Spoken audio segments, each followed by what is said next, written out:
നമസ്കാരം. നമ്മുടെ പാതകളിൽ വെളിച്ചമായും ഇടർച്ചകളിൽ താങ്ങായും നിൽക്കുന്ന ദൈവവചനം.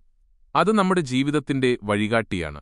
ഉൽപ്പത്തി മുതൽ വെളിപാട് വരെയുള്ള വിശുദ്ധഗ്രന്ഥത്തിലെ അമൂല്യമായ വചനങ്ങൾ അതിന്റെ പൂർണ്ണതയിൽ നിങ്ങളുടെ ഹൃദയങ്ങളിലേക്ക് എത്തിക്കുകയാണ് ഞങ്ങൾ. ക്രൈസ്റ്റ് ദ കിങ് അവതരിപ്പിക്കുന്നു ബൈബിൾ വായന, ഒരു ദിവസം ഒരു അധ്യായം. വചനത്തിന്റെ ആഴങ്ങളിലൂടെ നമുക്ക് ഒരുമിച്ച് സഞ്ചരിക്കാം. ദൈവകൃപ നമ്മോടുകൂടെ ഉണ്ടാകട്ടെ. Universal Lord and King, Lord of all the world, Christ the King. Universal Lord and King, Lord of all the world, Christ the King. പ്രിയ ദൈവമക്കളെ, ബൈബിൾ വായനയുടെ ആദ്യ ദിവസമായ ഇന്ന് ഉൽപ്പത്തി 1-ാം അധ്യായമാണ് നമ്മൾ ശ്രവിക്കാൻ പോകുന്നത്. ശബ്ദത്തിൽ കൂടുതൽ ഗാംഭീര്യം വരുത്തിക്കൊണ്ട് ദൈവം പ്രപഞ്ചത്തെ സൃഷ്ടിക്കുന്നു. ആദിയിൽ ദൈവം ആകാശവും ഭൂമിയും സൃഷ്ടിച്ചു. ഭൂമി രൂപരഹിതവും ശൂന്യവുമായിരുന്നു. ആഴത്തിനു മുകളിൽ അന്ധകാരം വ്യാപിച്ചിരുന്നു. ദൈവത്തിന്റെ ചൈതന്യം വെള്ളത്തിനു മീതെ ചലിച്ചുകൊണ്ടിരുന്നു. ദൈവം അരുളിച്ചെയ്തു, വെളിച്ചമുണ്ടാകട്ടെ. വെളിച്ചമുണ്ടായി. വെളിച്ചം നല്ലതെന്ന് ദൈവം കണ്ടു. അവിടുന്ന് വെളിച്ചത്തെ ഇരുളിൽ നിന്നു വേർതിരിച്ചു. വെളിച്ചത്തിനു പകലെന്നും ഇരുളിനു രാത്രിയെന്നും പേരിട്ടു. സന്ധ്യയായി പ്രഭാതമായി. 1-ാം ദിവസം. ദൈവം വീണ്ടും അരുളിച്ചെയ്തു, ജലമധ്യത്തിൽ ഒരു വിതാനമുണ്ടാകട്ടെ, അത് ജലത്തെ രണ്ടായി തിരിക്കട്ടെ. ദൈവം വിതാനമുണ്ടാക്കുകയും അതിന് താഴെയുള്ള ജലത്തെ മുകളിലുള്ള ജലത്തിൽ നിന്ന് വേർതിരിക്കുകയും ചെയ്തു. വിതാനത്തിന് അവിടുന്ന് ആകാശമെന്നു പേരിട്ടു. സന്ധ്യയായി പ്രഭാതമായി. 2-ാം ദിവസം. ദൈവം വീണ്ടും അരുളിച്ചെയ്തു, ആകാശത്തിനു കീഴിലുള്ള വെള്ളമെല്ലാം ഒരിടത്ത് ഒരുമിച്ചുകൂടട്ടെ, കര പ്രത്യക്ഷപ്പെടട്ടെ. അങ്ങനെ സംഭവിച്ചു. കരയ്ക്കു ഭൂമിയെന്നും ഒരുമിച്ചുകൂടിയ ജലത്തിന് കടലെന്നും ദൈവം പേരിട്ടു. അത് നല്ലതെന്ന് അവിടുന്ന് കണ്ടു. ദൈവം അരുളിച്ചെയ്തു, ഭൂമി എല്ലാത്തരം ഹരിതസസ്യങ്ങളും ധാന്യച്ചെടികളും വിത്തുൾക്കൊള്ളുന്ന ഫലങ്ങൾ കായ്ക്കുന്ന വൃക്ഷങ്ങളും മുളപ്പിക്കട്ടെ. അങ്ങനെ സംഭവിച്ചു. ഭൂമി സസ്യജാലങ്ങളാൽ സമൃദ്ധമായി.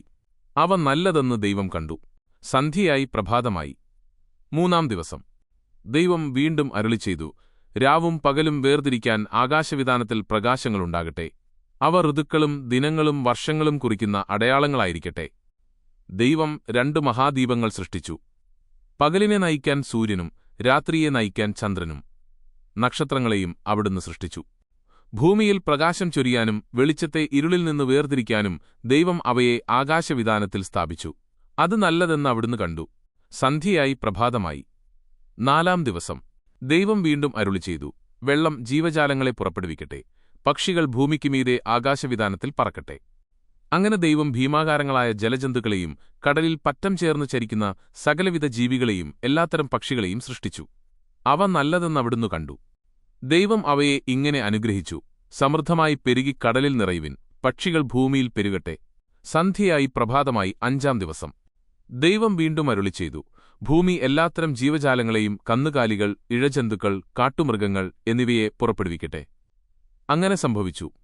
അങ്ങനെ ദൈവം എല്ലാ ഇനം കാട്ടുമൃഗങ്ങളെയും കന്നുകാലികളെയും ഇഴജന്തുക്കളെയും സൃഷ്ടിച്ചു. അവ നല്ലതെന്ന് അവിടുന്ന് കണ്ടു.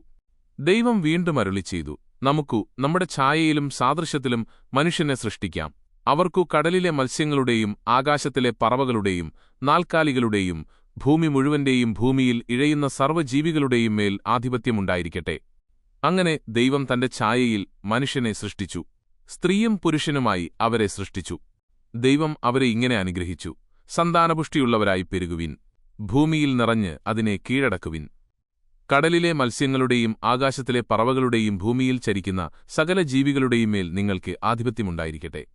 ദൈവം അരുളിച്ചെയ്തു, ഭൂമുഖത്തുള്ള ധാന്യം വിളയുന്ന എല്ലാ ചെടികളും വിത്തുൾക്കൊള്ളുന്ന പഴങ്ങൾ കായ്ക്കുന്ന എല്ലാ വൃക്ഷങ്ങളും ഞാൻ നിങ്ങൾക്ക് ഭക്ഷണത്തിനായി തരുന്നു.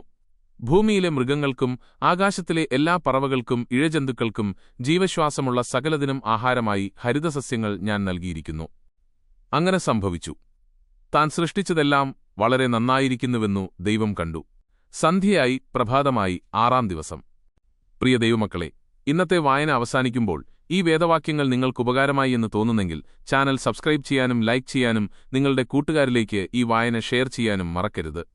താഴെ കാണുന്ന ബെല്ലൈക്കൺ ക്ലിക്ക് ചെയ്ത് ഓൾ എന്ന ബട്ടൺ അമർത്തുകയാണെങ്കിൽ എല്ലാ ദിവസവും വൈകിട്ട് വായിക്കുന്ന വചനഭാഗങ്ങൾ നിങ്ങൾക്ക് നോട്ടിഫിക്കേഷനായി ലഭിക്കുന്നതാണ്.